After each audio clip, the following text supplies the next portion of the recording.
Salam sehat, salam perubahan. Bertemu lagi dengan saya Intan Nilam dengan berita terbaru dan terupdate yang mana baru-baru ini publik kembali digegerkan dengan dugaan keberadaan bandara ilegal di kawasan industri IMIP, Morowali, Sulawesi Tengah.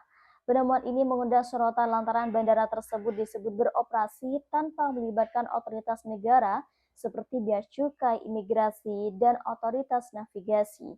Isu ini mulai ramai menyusul laporan tim penerbitan kawasan hutan PKH yang dipimpin oleh Safri Samsudin, mantan staf khusus Menteri SDM Said Didu yang juga dikenal kritis terhadap kebijakan pertambangan, menyoroti dugaan penyimpangan serius di balik pembangunan dan operasional IMIP.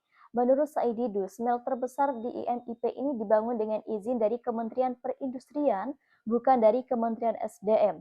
Padahal, regulasi saat itu menyatakan smelter hanya boleh dibangun oleh pemegang izin usaha pembangunan atau IUP, yang mana pembangunan smelter dan fasilitasnya termasuk pelabuhan dan bandara diduga melewati jendela belakang atau bypass, bukan melalui proses yang legal yang semestinya bukan lewat pintu. Yang menarik PT IMIP ini adalah uh, itu adalah dibentuk berdasarkan izin dari Menteri Perindustrian, bukan dari Menteri SDM. Maka saya dengan Pak Sudirman Said saya itu kaget, kok ada pembangunan smelter tanpa izin Menteri SDM.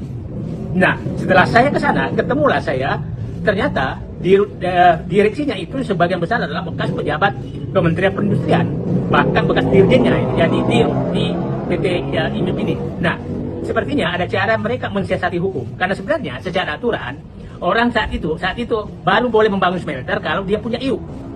Nah, ini nggak ada IUP-nya, belum ada IUP-nya membangun smelter yang sangat besar, dan kita tahu pada saat itu bersamaan dengan isu penutupan ekspor ore dari Indonesia, sehingga Cina mencari jalan agar bisa masuk memindahkan smelternya yang sudah ada di Cina ke Indonesia.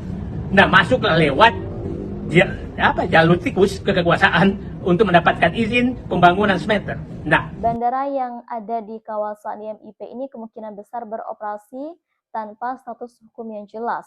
Nah, saya tidak tahu izin operasionalnya ini apa, tapi bandaranya besar dan sangat memudahkan keluar masuk tenaga kerja mereka, ujar Said Didu.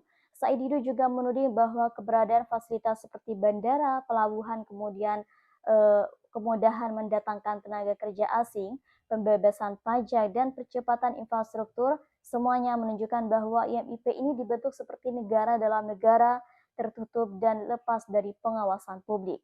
Lebih lanjut, dugaan ini tak hanya soal bandara ilegal, tetapi juga soal skema tambang dan ekspor nikel yang menurut Said Didu bisa jadi syarat penyimpangan.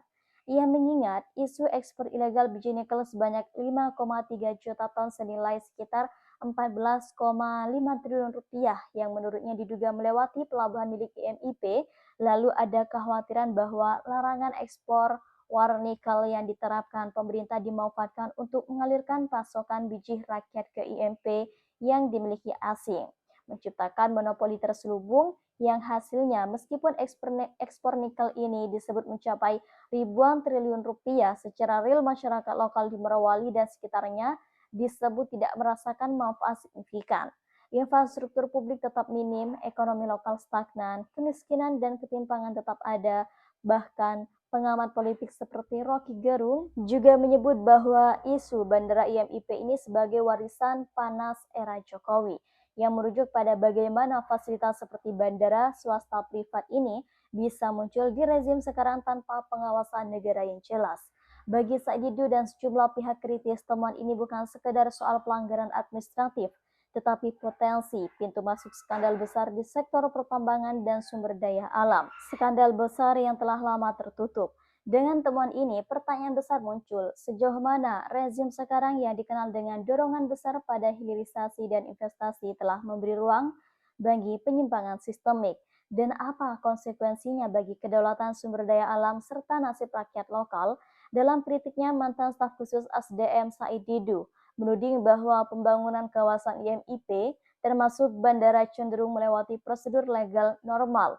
IMIP awalnya dibangun tanpa izin usaha pembangunan dari pertambangan yang jelas, Said Didu bahkan menyebut bahwa proyek ini diresmikan pada masa pemerintahan Jokowi dan menyayangkan bahwa pemerintah pusat terutama pengawas pertambangan dan penerbangan tampak abai terhadap keberadaan fasilitas vital yang dikelola oleh swasta.